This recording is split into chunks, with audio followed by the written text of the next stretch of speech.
It's all about the agave on this edition of the Drinkable Week.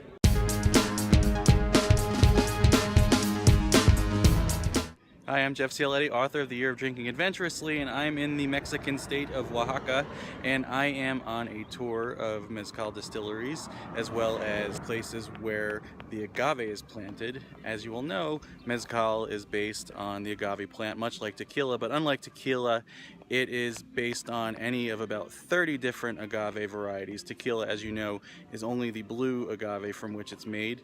Oaxaca is pretty much the Mezcal capital of the world, and I got to see the really interesting process from the large-scale industrial production to the really small artisanal places. There are wild agaves that grow up in the hills, and then a lot of times there are agaves that are farmed and then replanted up on the hills, and then they got to spend about 20-25 years maturing before they're ready.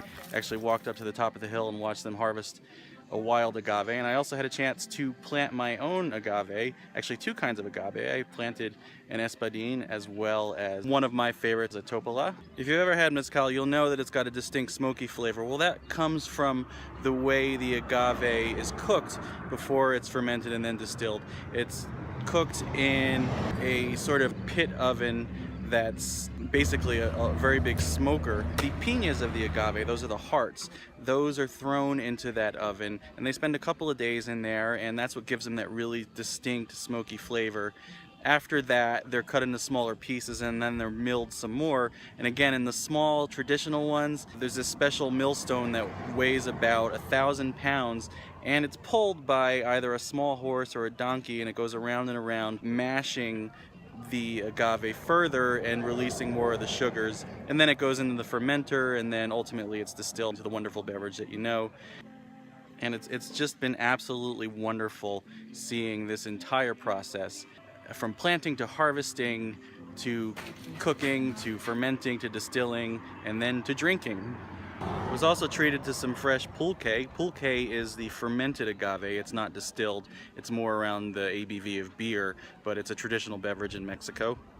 It's a viscous liquid that kind of resembles coconut water.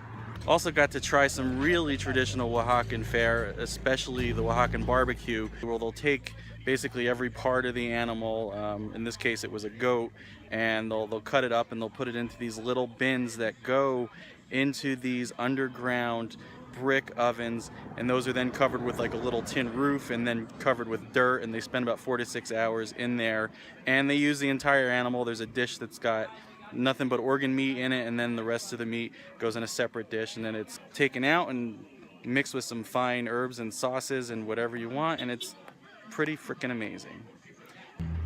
And I invite you to continue the conversation on social media at Jeff Cialetti and Drinkable Globe on Twitter, Drinking Adventurously on Instagram, and remember to buy my book, The Year of Drinking Adventurously, at Amazon, Barnes & Noble, and independent bookstores nationwide. And wherever the road may take you, remember to grab the world by the glass.